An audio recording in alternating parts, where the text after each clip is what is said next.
Hello there. Good morning, good afternoon, wherever you are. Happy Monday. I hope you are doing well. My name is Cyreta Laws-Frumau.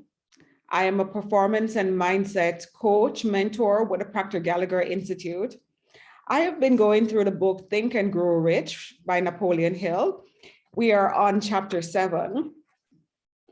And main reasons for going through this book, it's a classic. It was written in 1937, and it has sold over 15 million copies. And most importantly, my mentor, the late Bob Proctor, read this book for approximately 60 years. He used it to change his life, to become wealthier, happier, and more successful.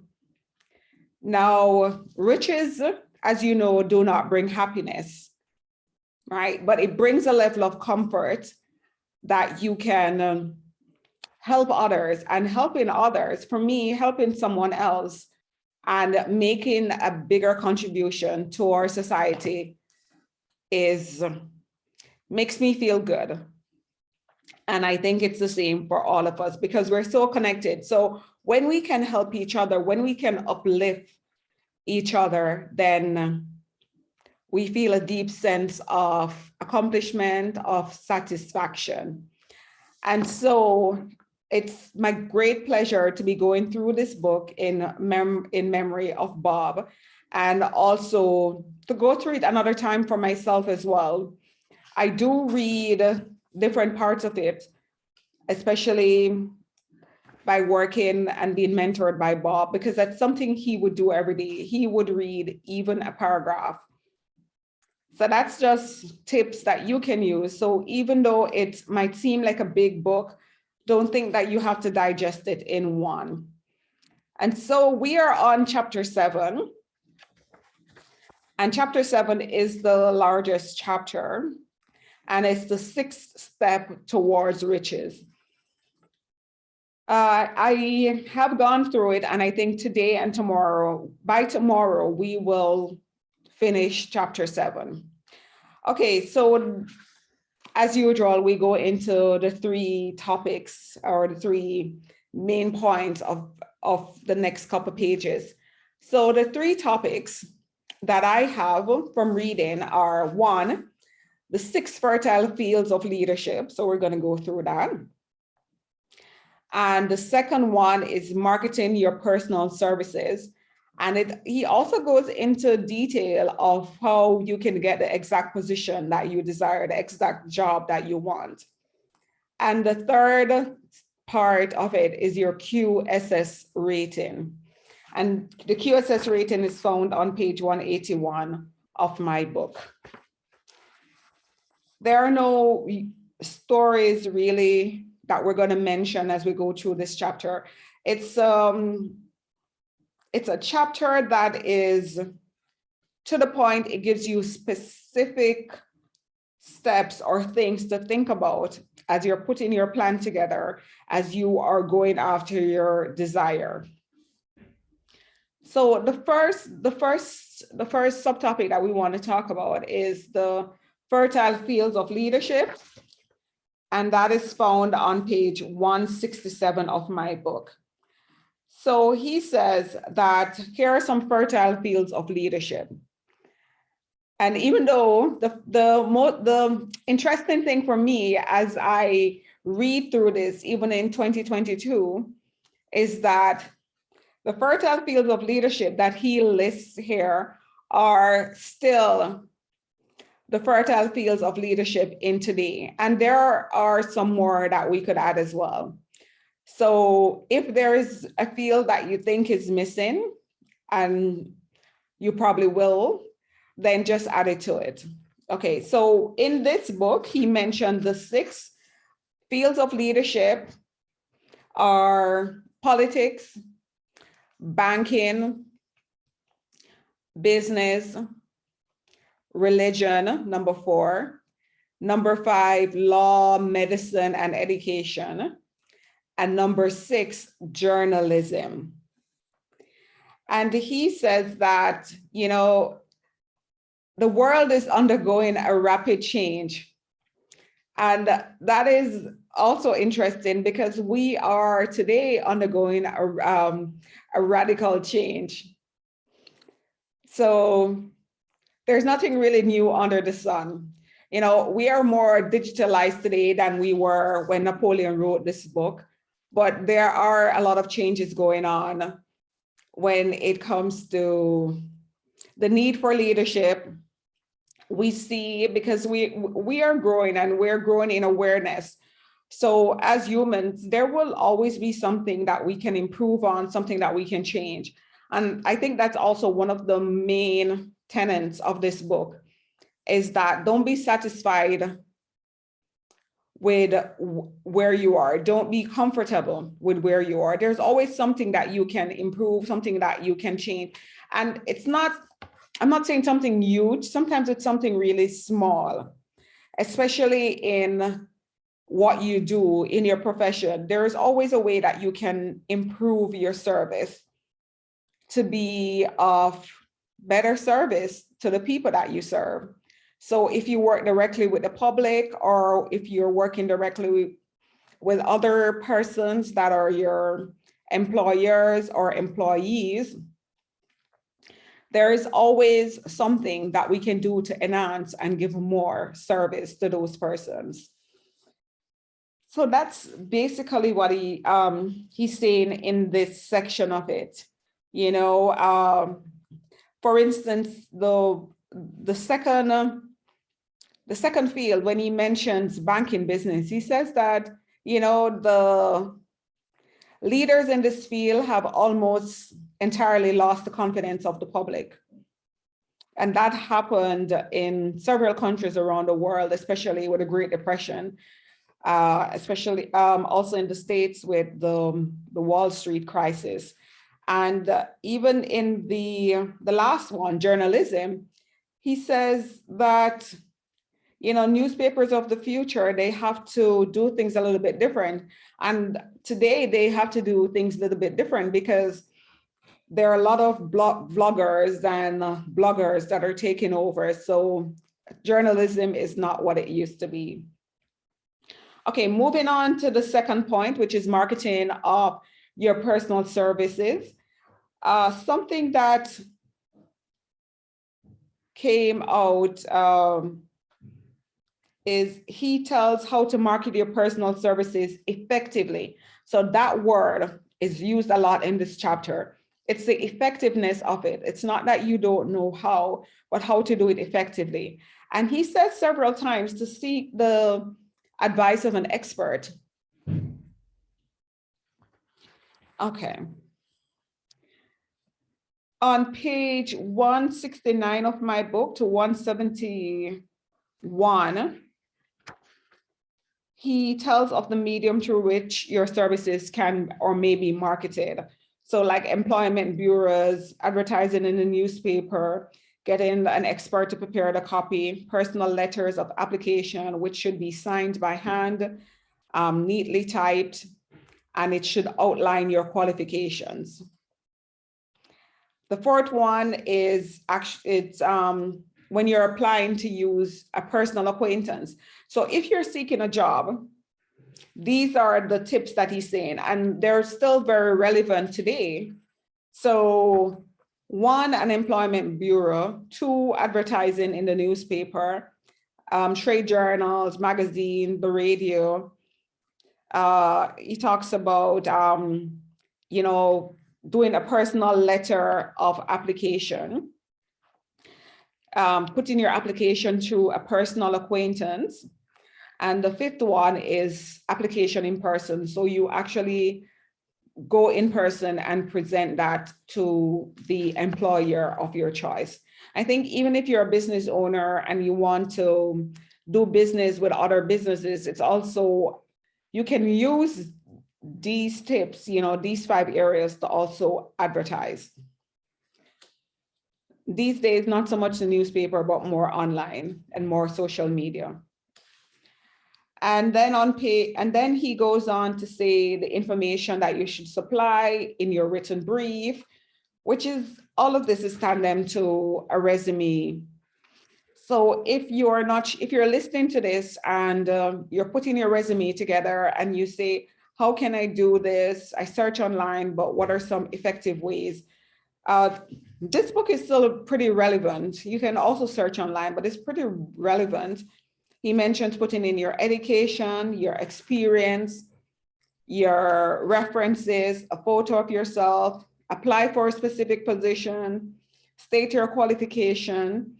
And an interesting part that I want to mention is the 7th point when he says, offer to go to work on probation. If you offer to work for a week or a month or for a sufficient length of time to enable your prospective employer to judge your value without pay. And he says this might be a radical suggestion, but at least you would have given yourself like, a trial for them to see, for them to fall in love with you. And it also shows your confidence. Like, I am confident that I can do this. So just give me the chance.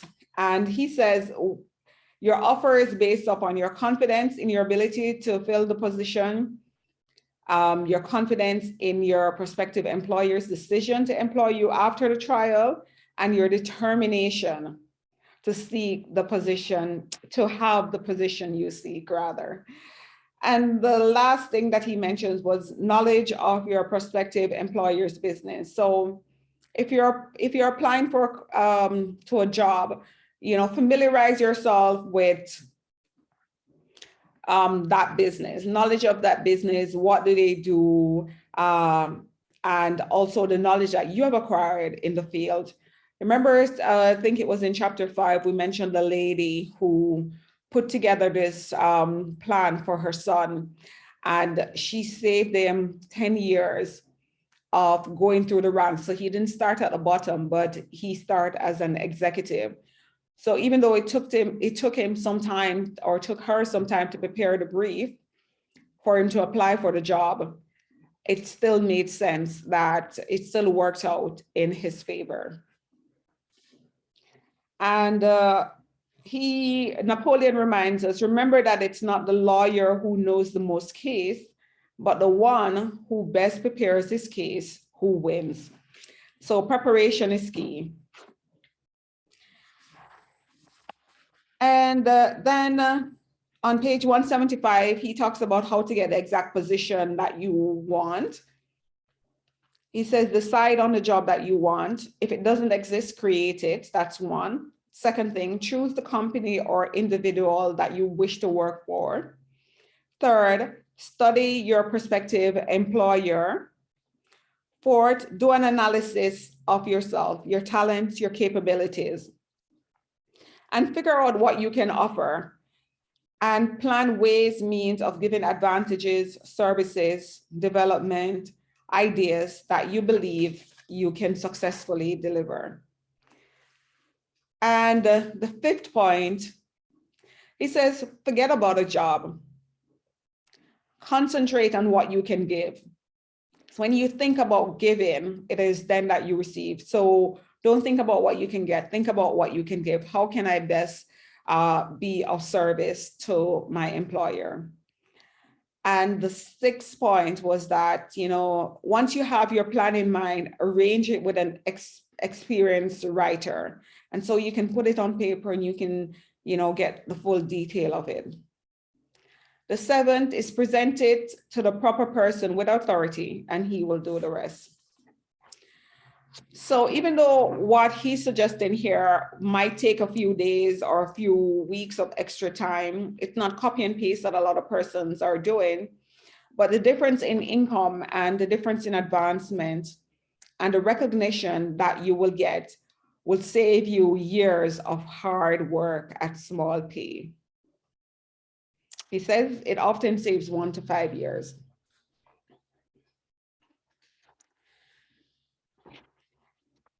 And the next section deals with, that jobs are partnership. And I think we also came to that realization with the Great Resignation. You saw that, which is recently, right? This started the last 2 years, and we saw persons just leaving employers, and it's because the relationship and the connection between an employer and employee for a lot of companies, it was very strained. People were just really stressed, and sometimes the employer does not give enough consideration to the employees. So we saw that happening, and Napoleon, it actually also happened in the 1930s.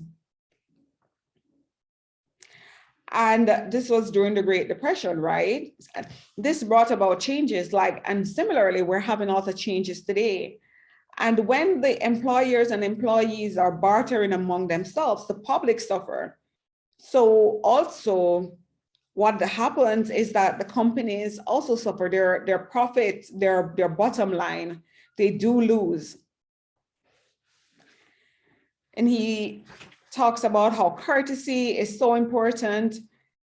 We know that, but sometimes as businesses, as employers, as employees, we forget that we're serving the public, and employers forget that they're serving the employee, and the employee forget that they're also serving their fellow employee and their employer. And so a breakdown in that connection can severely affect our economy. Nothing new under the sun. That's what I thought when I reread this chapter. Okay, final point that I want to wrap up with is the QQS rating. So the QQS rating, Napoleon is saying that each person must be his own salesman of his personal services. And to do that, he must follow a QQS formula. And this is quality plus quantity. So quality plus quantity plus the spirit of cooperation makes you the perfect salesman of your services, of your position. And so let's break that down. The first one, quality of service. It's about your performance in every detail. So you should know how efficient you are. The second one, quantity of service, is how you can increase the amount of service. And you do this through practice and through experience. So it becomes a habit. The more service you give, you gain more practice, you gain more experience, and you're more valuable to your employer and to other employers as well. The third point is being in harmony with everyone that you are in contact with. So your fellow employees, your employer, the public. And actually for this last point, Napoleon says that Andrew Carnegie stressed this point more than others in connection with the description of the factors which lead to success in marketing of personal services. So harmonious conduct. So here, what he's doing is stressing the importance of a pleasing personality, being in the proper spirit. And there's a saying that we used to use in Jamaica where it says that, it's like your spirit when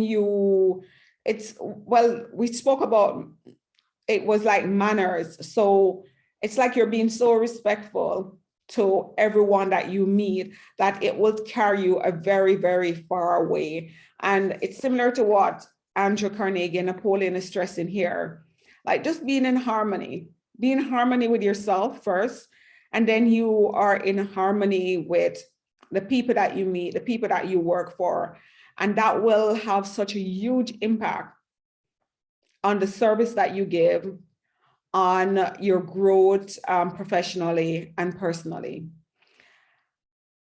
And that is it for us today. So that's what I'm going to wrap up with. So those 3 points. One, if you want to read them for yourself, it starts at page 167, and I just ended at page 181. So the fertile fields of leadership, marketing your personal service, and the QQS rating, quality, quantity, plus the spirit of cooperation, working in harmony. Now that's it for me today. I will catch you in my next video, which we should wrap up chapter 7. Take care. Have yourself an amazing day.